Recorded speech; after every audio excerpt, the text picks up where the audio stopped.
Hello and welcome to Lavneesh Sir ki class. This is Directorate of Education GNCT of Delhi's worksheet number 17, and it is only for 9th class.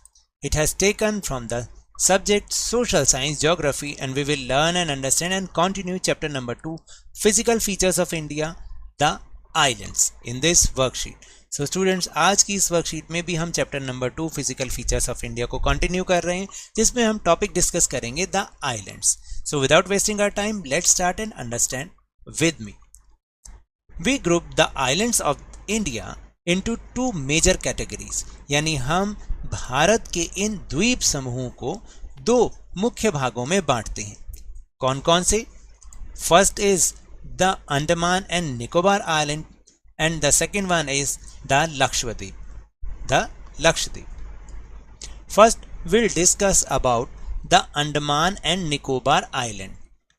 The Andaman and Nicobar Island is a chain of islands stretching from north to south in the Bay of Bengal. यानी जो अंडमान और Nicobar island है वो बे of Bengal में situated है और north to south फैले हुए आइलैंड्स की एक चेन है. The number of islands here is 572, यानी यहाँ पर कुल मिला के 572 आइलैंड्स हैं. Its northern part is known as Andaman Islands and the southern part is Nicobar Islands. यानी इसके जो नॉर्दर्न पार्ट को हम अंडमान आइलैंड्स के नाम से जानते हैं और सदर्न पार्ट यानी दक्षिणी भाग को हम निकोबार आइलैंड्स के नाम से जानते हैं. They are formed by the folding process of the Alpine era, यानी एल्पाइन एरा में, एल्पाइन टाइम में ये फोल्डिंग प्रोसेस से बना है. फोल्डिंग प्रोसेस जैसे कि मैंने आपको बताया था, हिमालय भी इसी तरीके से फोल्ड होकर बना है, सेम इसी तरीके से ये भी बने हैं. It is believed that these islands are an elevated portion of submerged mountain ranges, यानी ऐसा माना जाता है कि ये जो आइलैंड्स हैं वो सबमर्ज्ड माउंटेन यानी पानी में डूबे हुए माउंटेन रेंजेस का एलिवेटेड यानी जो सबसे ऊपर के पोर्शन है वो हैं ये. These island groups are of great strategic importance for the country, यानी ये भारत की सुरक्षा के लिहाज से बहुत ही ज़्यादा इम्पॉर्टेंट है. There is a great diversity of flora and fauna in this group of islands too, यानी यहाँ पर बहुत टाइप के प्लांट्स, बहुत टाइप के एनिमल्स, वो सब यहाँ पर पाए जाते हैं. These islands like closer to equator and experience equatorial climate and have thick forest cover. देखिए, क्योंकि ये जो आइलैंड्स हैं वो इक्वेटर के बिल्कुल क्लोज हैं. इक्वेटर कहाँ से स्टार्ट होता है? 0 से, और हमारी कंट्री कहाँ से स्टार्ट होती है? 8 डिग्री से. तो डिफरेंस बहुत ही कम है, इसलिए यहाँ पर जो क्लाइमेट है वो इक्वेटरियल है, यानी कि बिल्कुल इक्वेटर जैसा ही है लगभग. And have thick forest cover, और यहाँ पर बहुत थिक फॉरेस्ट, बहुत ही जो घने घने जंगल यहाँ पर हैं. Then the highest peak of Andaman is Mount Saddle which is 737 metre high, यानी जो अंडमान की सबसे हाईएस्ट पीक है उसका नाम है माउंट सैडल, जो कि 737 मीटर हाई है. And the highest peak of the Nicobar Islands is Mount Thuillier which is 642 metres high. तो निकोबार आइलैंड्स की जो सबसे ऊंची हाईएस्ट पीक है, ऊंची पीक है पर्वत की चोटी, उसका नाम है Mount Thuillier. And the region also has 2 volcanic islands, Barren islands, India's only active volcano, and Narcondam island. तो यहाँ इस रीजन के 2 वोल्केनिक आइलैंड्स भी हैं, जिसमें से एक का नाम है बैरन आइलैंड, जो कि भारत का एकमात्र एक्टिव सक्रिय वोल्केनो ज्वालामुखी है वो, और दूसरा है Narcondam island. Now will move on Lakshadweep. The Lakshadweep group is lying in the Arabian C close to the Malabar coast in Kerala. देखिए, जो लक्षद्वीप है वो अरेबियन सी में सिचुएटेड है. कहाँ पर? केरला में, मलाबार कोस्ट के बिल्कुल नज़दीक. It is the northern part of the middle oceanic Cuttack, यानी ये महासागरीय कटक का उत्तरी भाग है ये, मतलब, ठीक है. This group of islands is compose of small corals. ये जो आइलैंड हैं, ग्रुप ऑफ आइलैंड हैं, ये किससे बने हैं, किससे भरे हुए हैं? स्मॉल कोरल से बने हुए हैं. ये कोरल्स क्या होते हैं अभी उनके बारे में हम जानेंगे.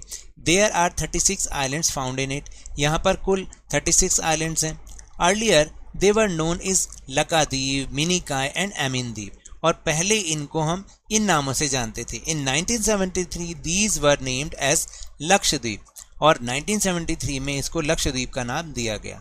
It is located in a small area of 32 square kilometre, यानी ये बहुत छोटे से एरिया में फैले हुए हैं 32 स्क्वायर किलोमीटर्स में। Kavaratti island is the administrative headquarter of Lakshadweep, यानी जो मेन यहाँ का कामकाज चलता है वो कहाँ से चलता है, कवरत्ती आइलैंड से। This island group has great diversity of flora and fauna, और यहाँ पर भी बहुत प्रकार के जीव जंतु पेड़ पौधे पाए जाते हैं। Now we know about the corals. Now what is coral? Coral polyps are short-lived semi-microscopic organisms which live in colonies, यानी जो कोरल पॉलिप्स होते हैं वो बहुत ही कम समय तक जिंदा रहने वाले बहुत छोटे सूक्ष्म प्राणी होते हैं, सूक्ष्म जीव होते हैं जो कि समूह में रहते हैं। They flourished in shallow, mud-free and warm water, और ये हमेशा जो है एक मड फ्री वाटर में, बिल्कुल साफ पानी में और थोड़े से गर्म पानी में ये होते हैं। They secrete कैल्शियम कार्बोनेट, और इनसे हमेशा कैल्शियम कार्बोनेट का सीक्रेशन होता है, स्राव होता रहता है। The coral secretions and the skeletons form coral deposits in the form of reefs, और ये क्या होता है, जैसे जैसे मरते जाते हैं तो जो कोरल सीक्रेशन होता है और जो उनके स्केलेटन्स होते हैं वो धीरे धीरे डिपॉजिट होते जाते हैं और धीरे धीरे ये रीफ बन के इन आइलैंड्स को फॉर्म करते हैं। They are mainly of 3 types, ये 3 टाइप्स के होते हैं, the barrier reefs, fringing reefs and atolls. The great barrier reef of Australia is a good example of first kind of coral reefs. Atolls are circular horse shoe shaped coral reefs. तो इस तरह से यहाँ पर example भी दिया हुआ है कि जो ऑस्ट्रेलिया का ग्रेट बैरियर रीफ है वो कोरल रीफ्स का बहुत ही बढ़िया एग्जाम्पल है। Now will move on question answer section. Now first question, what are corals? जैसा कि अभी हमने समझा कि coral polyps are short lived semi microscopic organism which live in colonies, यानी ये एक बहुत ही कम समय तक रहने वाले सूक्ष्म जीव होते हैं जो कि समूह में रहते हैं।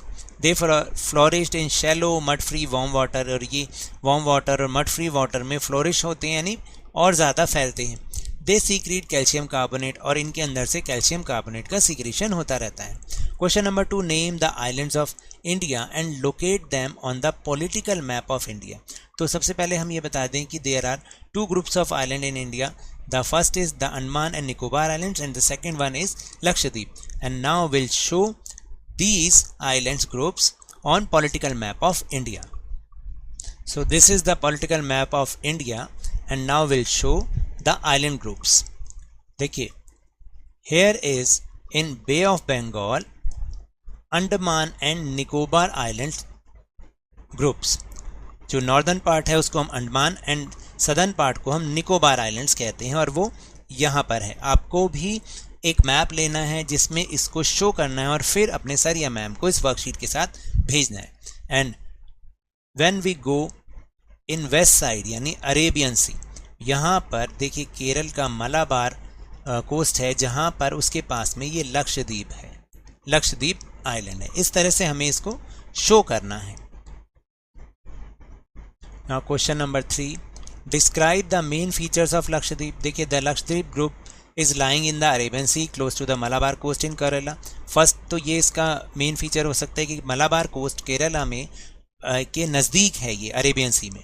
This group of island is compose of small corals, ये स्मॉल कोरल से बना है। And there are 36 islands found in it, और यहाँ पर कुल मिला के 36 आइलैंड्स मिलते हैं। Question number 4, what type of climate is found in the Andaman and Nicobar islands and why. तो देखिए, the Andaman and Nicobar islands lie close to the equator and experience equatorial climate, क्योंकि ये इक्वेटर के नज़दीक है इसलिए यहाँ का जो क्लाइमेट है वो भी इक्वेट्रियल है। Now question number 5, why would the life be difficult in islands. तो देखिए, आइलैंड्स की लाइफ डिफ़िकल्ट क्यों होती है, यहाँ पर क्यों ऐसा होता है। एक तो there are some reasons, there is a shortage of jobs here, यहाँ पे जॉब्स की शॉर्टेज होती है। Different types of crops can not be grown, यहाँ पर डिफरेंट टाइप ऑफ क्रॉप्स जो है वो नहीं उगाई जाती हैं। Food and drinks are also transported from other states, यहाँ तक कि जो मेन लैंड पर स्टेट्स हैं वहाँ से यहाँ पर फूड एंड ड्रिंक्स को सप्लाई किया जाता है। There is a shortage of potable water, यानी पीने लायक पानी भी यहाँ पर कम होता है क्योंकि चारों तरफ तो sea water. All these factors make life difficult on the islands, और ये सभी फैक्टर्स जो है मिलाकर इनके कारण आइलैंड्स पर जो जिंदगी होती है वो बहुत ही डिफिकल्ट हो सकती है। So now that's all for this worksheet. अगर मेरे इस तरह समझाने से अब आपको समझ में आने लगा है तो इस चैनल और वीडियो को लाइक कीजिए, शेयर कीजिए, सब्सक्राइब कीजिए और जल्दी से जल्दी अपने ही चैनल के सब्सक्राइबर्स को 50K यानी 50,000 तक पहुंचा दीजिए। But remember, whenever you will go outside please wear your mask, और जब भी आपकी टर्न आए कोरोना की वैक्सीनेशन जरूर कराएं क्योंकि कोरोना को हराना है और जिंदगी को एक बार फिर से सुहाना बनाना है, और उसके बाद स्कूल भी तो जाना है। इसी उम्मीद के साथ थैंक यू वेरी मच।